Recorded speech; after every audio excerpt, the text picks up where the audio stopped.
Chapter 13. End of the World. Flat Earth is a virus. I say that with love and admiration because it seems like it has a life of its own, which it does. The FE virus spreads by direct contact in either audio or visual form. When the host is infected, he or she starts to exhibit symptoms. Common symptoms include increased open-mindedness, elevated enthusiasm, clarity of purpose, and an overall sense of community. Sounds like fun, right? Sign me up. Not so fast. Flat Earth is also a drug. Common side effects include periodic claustrophobia, caused by the removal of an expanding universe, diminished trust in mainstream media sources, and a steadfast belief in a concept that could alienate you from friends, family, and coworkers. Flat Earth also has been shown to incite ridicule from total strangers, both online and in person. Do not take Flat Earth if you are part of a close-knit social group, as serious side effects may occur. I know the last paragraph sounds a bit tongue-in-cheek, but it is not. Any FE member will verify this. The first part is also true. Flat Earth is spreading exactly like a virus. It does not matter if you love or hate the topic. If you are talking about Flat Earth, Amy Adams, then you are spreading the word. This is just one of the reasons why Flat Earth can't be stopped. All the articles and videos and people ranting against the FE concept are just shooting wooden arrows into a bonfire. From a distance, it looks like there is a lot of activity and you are accomplishing something. In reality, you are just adding wood to the flames. To all the trolls out there dedicating content against Flat Earth, I hope your ranks grow as well. When I initially came up with the title for this book, I considered that the end of the world line was a slightly clever play on words, since many science-based critics have asked for proof of the edge or end of the world. It is not a play on words. Flat Earth has the potential to change everything, to change the physical shape of the world itself, to change what you think you know. You think right now that it's the present, and that you are sitting comfortably reading a book about Flat Earth. What makes you think it is the present? Is the Earth that old? Of course not, but you already know that. Is our civilization 2,000 years old? The Chinese and Hebrew calendars are over twice that age, and yet your watch, your phone, and every colorful calendar you buy at the drugstore all show the modern calendar you grew up with. The year is meaningless. The year that you acknowledge as truth is not what you know. It is what you've been told. We believe the world that is presented to us. Many times we assume the truth without confirming or even researching it for ourselves. If I said that an event happened in 450 BC, then you would recognize it as before Christ. However, if I said that an event happened in 900 AD, many of you would say after death. It is not after death. It is Anno Domini, Latin for in the year of our Lord. After death was just a term that caught on and was passed down from generation to generation, just like the globe model we were shown as children. You have been conditioned to see the globe almost every day since you were old enough to comprehend images. In my Flat Earth Clues series, I focused on the globe being in every classroom since you were in first grade, but that is just the tip of the Antarctic iceberg. The iconic image of the globe has been inserted into just about every piece of media that you are currently watching, and once you have been exposed to the FE virus, you will start seeing Earth globes everywhere, especially in television and movies.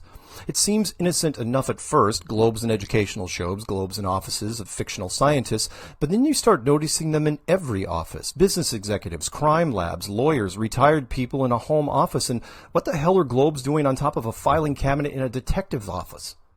Think of the films and television shows over the last 20 years, subtle reinforcement built into The Truman Show, The Island, Under the Dome, and even the ice wall in Game of Thrones.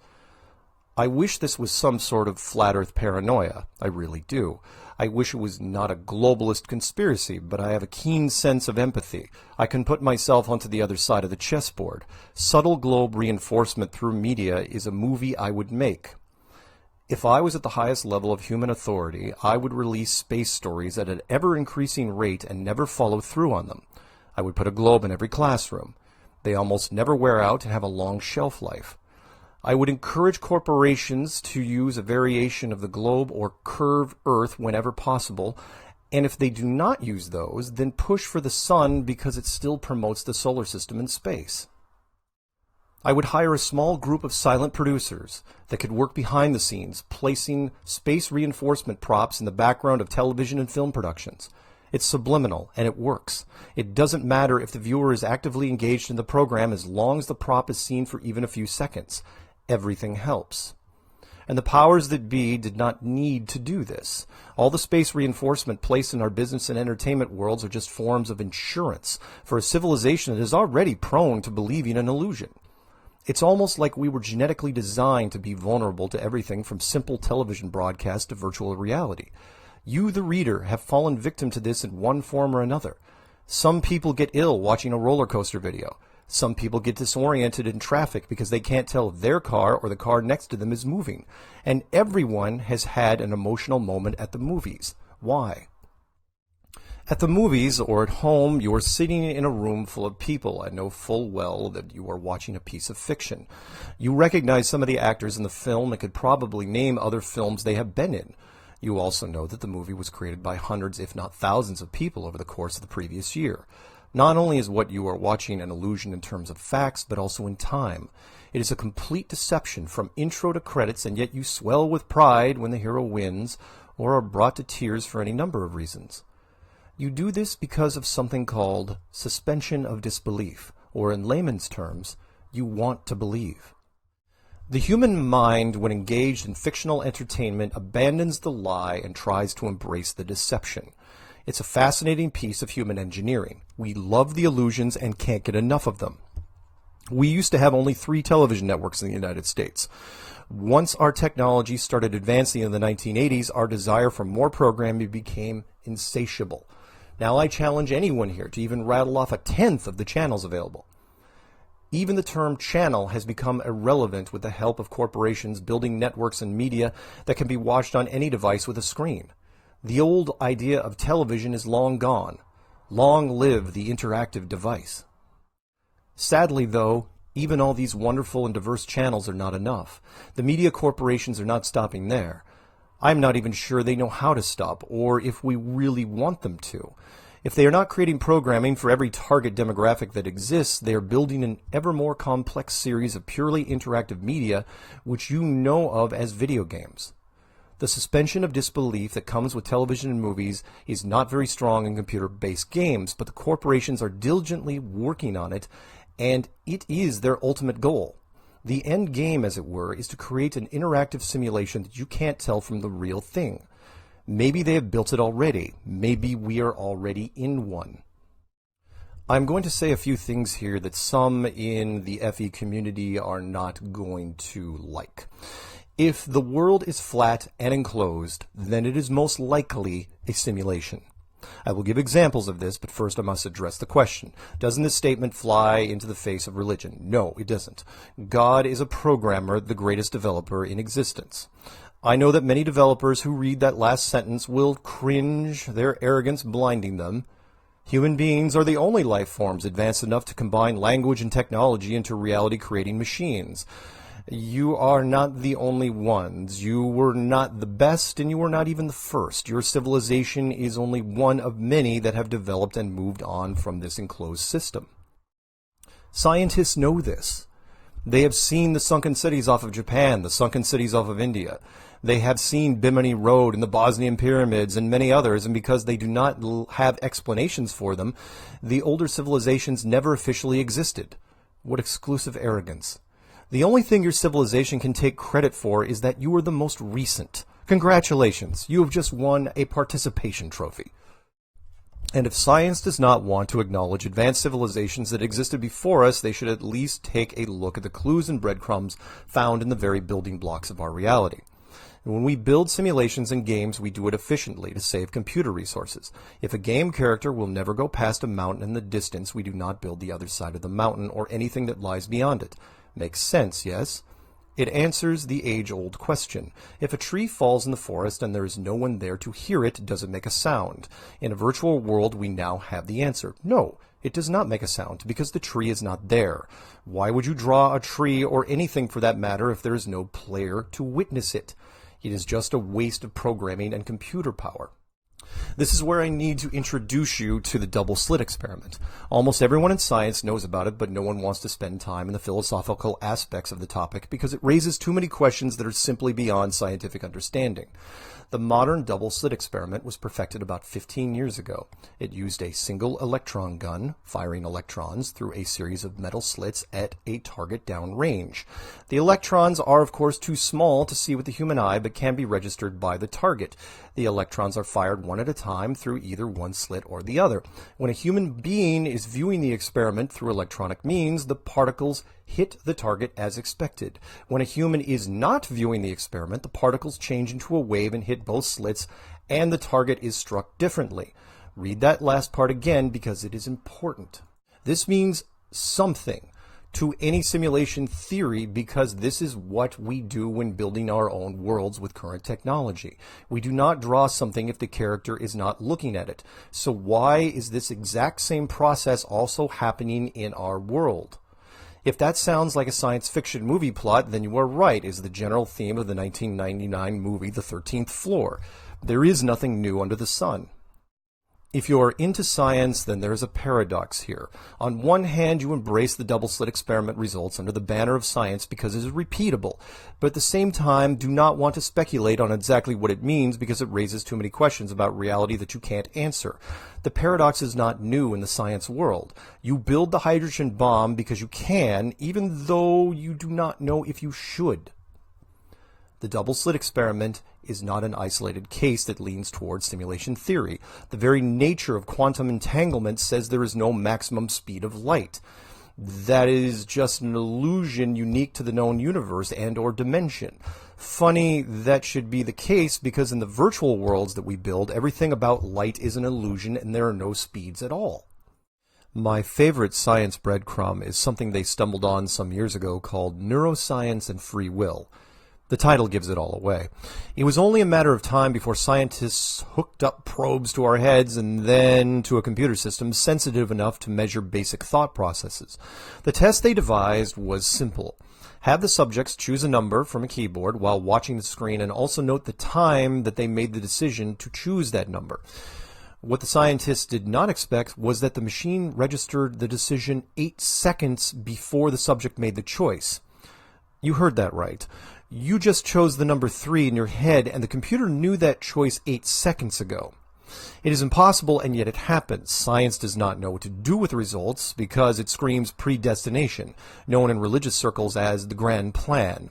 Free will is an illusion to those living inside the reality, which implies that there is something or someone living outside of it. To avoid some confusion, the computers are not sensitive enough to say that you chose the number 3, only that you made the choice. It does not change the outcome, which appears to be fixed. The implications of the experiment are massive in scope. If you have already made the decision, then this world may not be interactive at all. You may be living in a virtual movie, one where every choice in the chain of your life was predetermined. This concept, discovered by advancements in science, bothers them a great deal. They deny it exists, but they still continue with the experiments. Imagine the possibilities. You are the director of a film and have complete creative control. You make the movie exactly the way you want with no interference from studio producers. Just before the premiere of the movie, you bump your head on your steering wheel and get amnesia, forgetting everything you have done in the last 6 months, including the making of the movie. Then you see it on screen. To you, it becomes the greatest, most perfect film ever made. Every plot point, acting choice, music choice, every subtle nuance of the film is exactly what you expect, and by the time you see the end credits roll, you think you have witnessed something profound, maybe even divine, because the movie was exactly what you wanted it to be. This, of course, is an illusion made real with a simple bump on the head, but what if it could be done deliberately? Wouldn't that be far more efficient than a random, live, virtual reality where things are left to chance? When media reaches a certain stage, they strive for individual perfection, a perfect reality that gives 100% customer satisfaction every time. All these things scare the hell out of mainstream science that had been trying to stay ahead of civilization for the last 500 years. The problem now is that the general public has access to incredible informational tools, and now we are getting bored, all at the same time. Face it, our civilization has jumped the shark. That is the Hollywood term for we've run out of ideas. There is nothing new under the sun. There are 5 forms of art: Pictures, sculptures, music, dance, and literature. All of them are tapped out. From a content standpoint, the modern film industry peaked in 1999. I challenge anyone to look at the list from that year and claim differently. Films, television, music, everything is a remake of a remake now. Our world as we know it has run out of ideas and time. Flat Earth is the beginning of the end. Don't feel bad. It's a good thing. We have had a hell of a run over the last 5,000 years.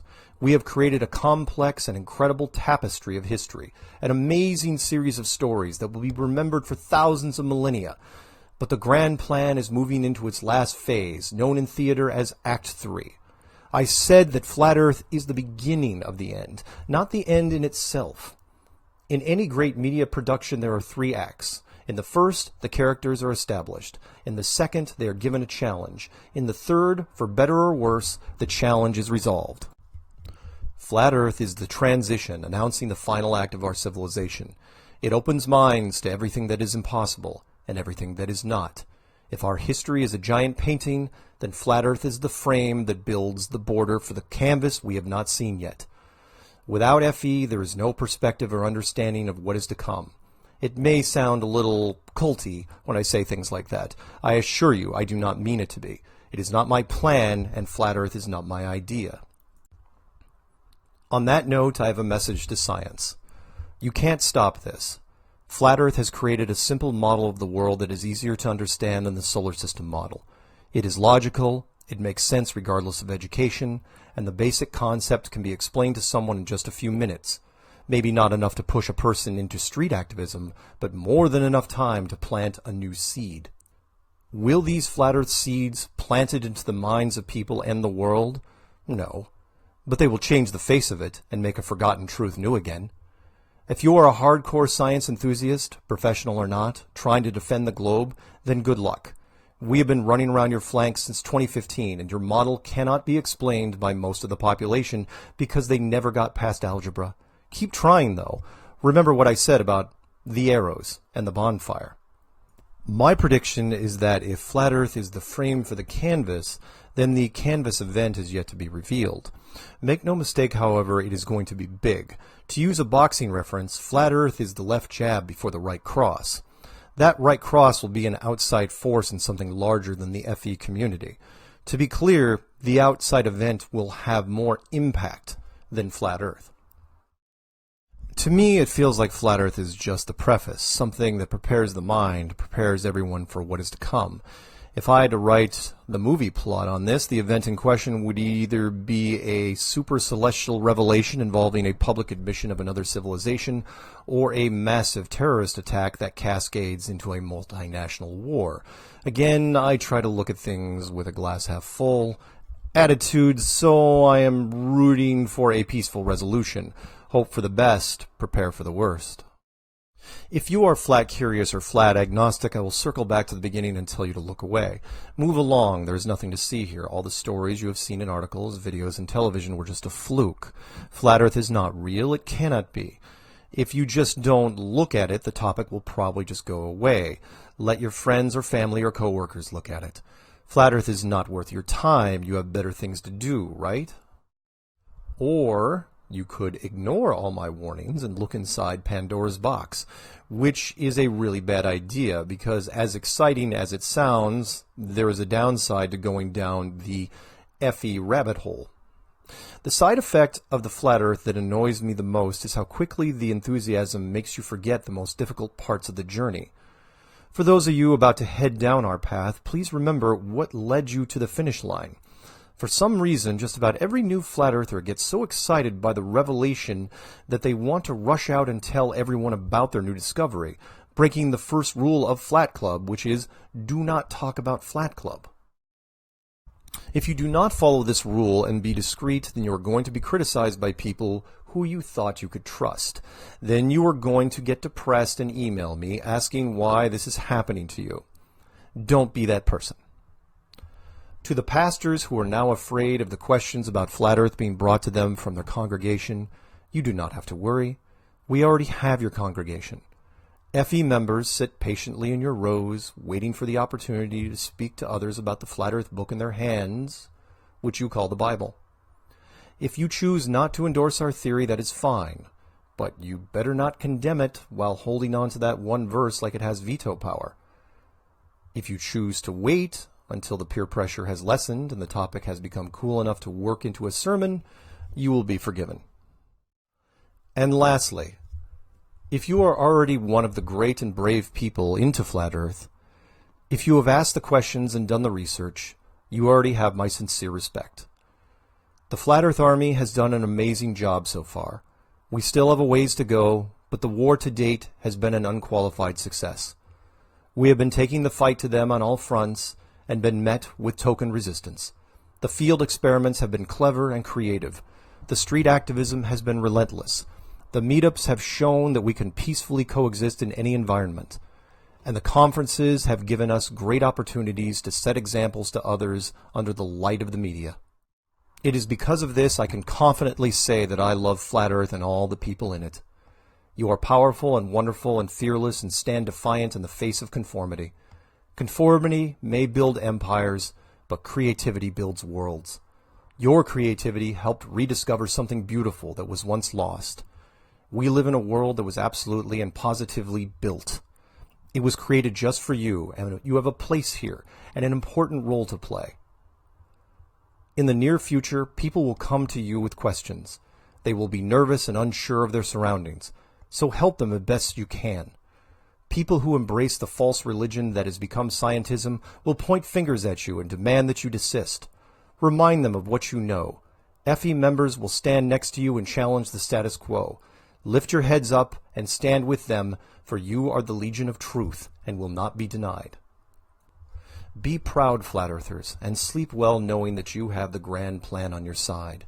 It was blueprinted a long time ago, and it is flawless. I believe in everything for a reason, and after watching closely since 2015, I can tell you that this great awakening was inevitable. It was always going to happen this way. It does not matter if the corporations or social media or even the governments themselves crack down on the Flat Earth content, because we have spread beyond the internet to the most common tongue. For the second time in our history, the concept of Flat Earth has become a campfire story, and once that transformation takes place, there is no stopping it. In my final statements, I would like to remind people of my mission. My name is Mark Sargent. I am the freshman recruiter for a wonderful university/academy called Flat Earth. It is everywhere, just waiting for you to discover it. The people involved are kind, sincere, and most importantly, open-minded. I am hoping that you will find what I found: knowledge, truth, and love for each other. The way this world was always supposed to be. If you have made it all the way to the end of this Flat Earth overview, then you have layers of questions that remain. If you want to know more, if you want to take part in the growing movement that will change our world, then please research some of the links in the reference guide and never ever stop asking questions. Don't let them take your mind. Don't let them take your mind, man. Don't let them tell you that you are not divine. Don't let them do it, man. Don't. You have been listening to Flat Earth Clues, End of the World. Written by Mark Sargent. Narrated by Mark Sargent. The End.